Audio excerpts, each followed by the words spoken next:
नमस्कार, राम राम। मैं पंकज सर आप सबों का अपने इस YouTube channel Kautilya classes Pankaj sir 2.0 पर हार्दिक अभिनंदन करता हूं। हम लोग वास्तविक संख्या से संबंधित सवाल देख रहे थे। उसमें पिछले वीडियो में LCM और SCF निकालने का तरीका जान रहे थे। उसी में एक सवाल और है, देखिए। कहता है अभाज्य गुणनखंड विधि द्वारा 96 और 404 का SCF ज्ञात कीजिए और फिर इनका LCM ज्ञात कीजिए। तो यहाँ है 96 और 404 का SCF और LCM निकालना है। तो यहाँ लिखेंगे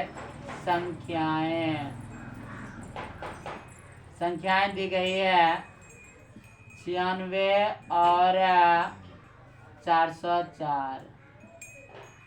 तो अभाज्य गुणनखंड विधि में क्या करते हैं, दोनों संख्याओं को तोड़ेंगे। तो यहाँ लिखेंगे 96 को तोड़ते हैं।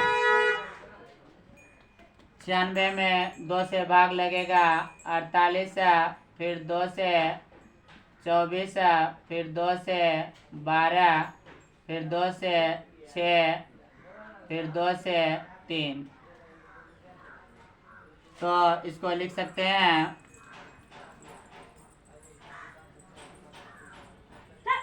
2 गुना 2 गुना 2 गुना 2 गुना 2 गुना 3 बराबर ये 2 देखिए 1 2 3 4 5। तो यहाँ हो जाएगा 2 पर पावर 5 गुना 3 पर पावर 1। फिर 404 को भी तोड़ते हैं। 404 को तोड़ेंगे 2 से 202 होना चाहिए। फिर 2 से हो जाएगा 101 और 101 जो है वह अभाज्य संख्या है, इसमें भाग नहीं लगेगा। तो यहाँ लिखेंगे तो इसको लिख सकते हैं 2 गुना 2 गुना 101 बराबर लिख सकते हैं इसको 2 पर पावर 2 गुना 101 पर पावर 1। तो यह 2 पर पावर 5 गुना 3 पर पावर 1 और फिर इसको लिख सकते हैं 404 को फिर से एक बार लिख देना पड़ेगा। तो लिखेंगे यहाँ 96 बराबर 2 पर पावर 5 गुना 3 पर पावर 1 और 404 को लिख सकते हैं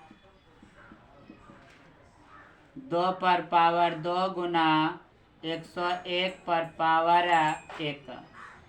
जैसा कि बताया गया था, पहले निकाल लेते हैं। SCF का रहा था, SCF निकाल लेते हैं। तो HCF बराबर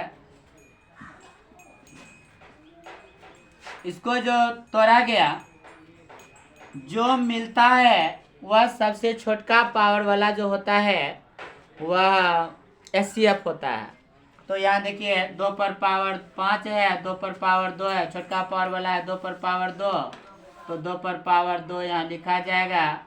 फिर 3 पर पावर 1 हम नहीं मिलता है तो नहीं लिखेंगे। 101 पर पावर 1 अकेले नहीं लिखेंगे।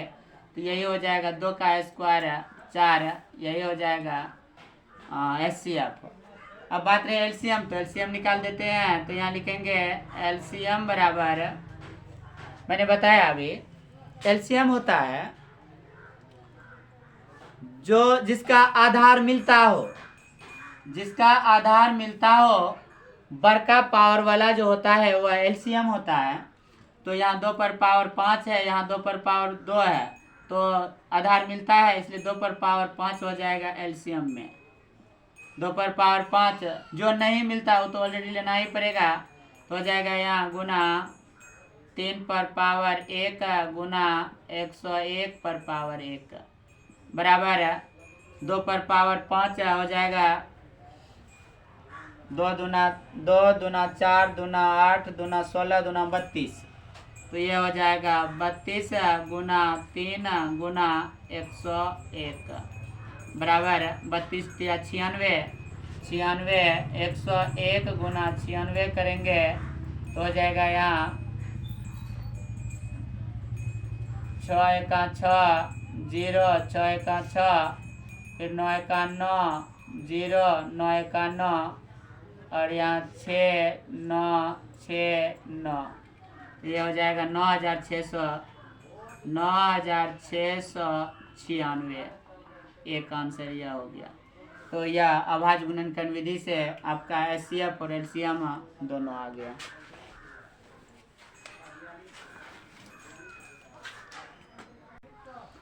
आइए फ्रेंड्स एक सवाल और देखते हैं। इसमें है एक सवाल, यह एनसीईआरटी बुक का है, एक्सरसाइज 1.2 का पहला नंबर में है। 26 और 91 का एचसीएफ और एलसीएम ज्ञात कीजिए तथा इसकी जांच कीजिए कि दो संख्याओं का गुणनफल बराबर एचसीएफ इंटू एलसीएम होता है। तो देखिए यहाँ चूंकि कोई शर्त दिया नहीं है कि किस विधि से एचसीएफ और एलसीएम निकालना है, तो एक बार बच्चा विधि जैसा निकालते हैं तो थोड़ा सा अच्छा लगता है। तो यहाँ निकालेंगे 26 और 91 का पहले एचसीएफ निकालते हैं। तो यहाँ लिखेंगे, पहले लिख देते हैं संख्याएं 26 और 91। तो पहले हम मौसम निकालते हैं। यहाँ लिखेंगे हम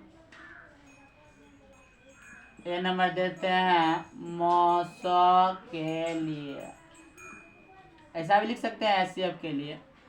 तो इन दोनों में देखिए बड़ी संख्या कौन है, बड़ी संख्या 91, बड़ी संख्या में छोटी संख्या से भाग देंगे, तो 91 में 26 से भाग देंगे। यहाँ जो है 26 एका 26, 26 दूना 52, 26 की 78 होता है।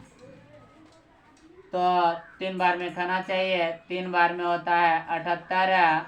तो यहाँ हो जाएगा 11 में से 8 घटेगा 3, यहाँ बचेगा 8, 8 में 7 घटेगा 1। अब इसको घेरा जाएगा और ये 26 चलाएगा यहाँ, और 13 दूना 26, ये कट गया। तो यहाँ 26 से भाग दिया गया, यहाँ 13 से भाग दिया गया, लास्ट बार 13 से भाग दिया गया, इसलिए एचसीएफ बराबर हो जाएगा 13 लिखेंगे। इसलिए HCF इज इक्वल टू 13, एक आंसर हो गया। फिर एलसीएम भी निकालने का रहा है तो बच्चा विधि से निकालते हैं एलसीएम भी। दोस्तों ऐसा इसलिए हम कर रहे हैं कि यहाँ कोई शर्त दिया नहीं है कि किस विधि से निकालना है, इसलिए जैसे मन होता है उस विधि से निकाल सकते हैं। आप परीक्षा में भी ऐसा कर सकते हैं। तो यहाँ हो जाएगा 26 91, 26 और 91, यह 2 से नहीं लगेगा, 3 से 9 1 10 नहीं लगेगा, इकट्ठे 13 से ही लगना चाहिए। तो 13 से ही लगाते हैं। 13 दूना 26 और 13 सते 91।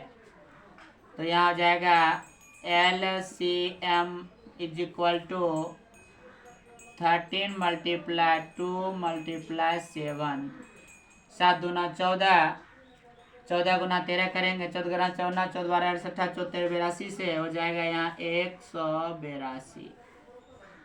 यह भी आंसर हो गया। अब फिर कहता है जांच कीजिए दो संख्याओं का गुणनफल बराबर एचसीएफ इंटू एलसीएम। दो संख्याओं को गुणनफल है, इसको मान लेते हैं इधर वाले का हिस्सा है बायां पक्ष, इसको दायां पक्ष अर्थात LHS, और इसको कहते हैं RHS। तो लिखेंगे यहाँ, या सीधे डायरेक्ट लिखते हैं, दो संख्याओं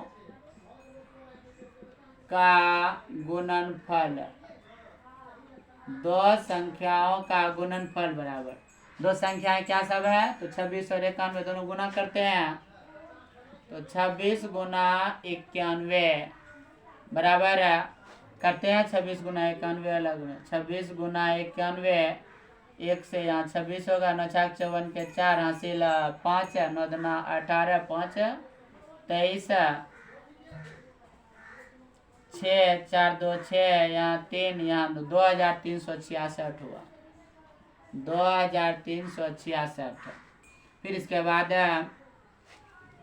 HCF into LCM, HCF into LCM is equal to HCF का मान आया है 13 गुना LCM आया 182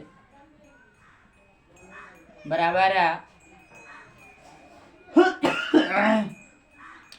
182 गुना 13 करते हैं, 13 दूना 26 के 6 हासिल 2, 13 8 74 से 104 2 106 के 6 हासिल 10, 13 का 13 10 23। ये देखिए दोनों बराबर हो गया, लिखेंगे अतः दोनों संख्याओं का गुणनफल या दो संख्याओं का गुणनफल बराबर है HCF इंटू LCM।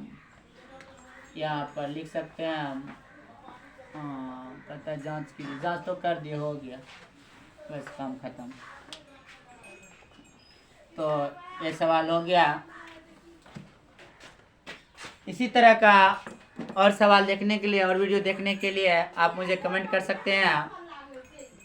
एक सवाल और आज हम आप लोगों को एक सवाल बनाने देते हैं, आप लोग इसको बनाकर हल करके भेजेंगे कमेंट के रूप में। तो आपको निकालना है, एक क्वेश्चन दे रहे हैं, अभाज्य गुणनखंड विधि से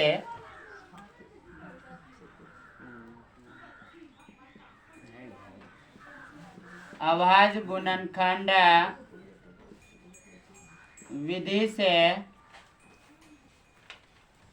306 और 657 306 और 657 का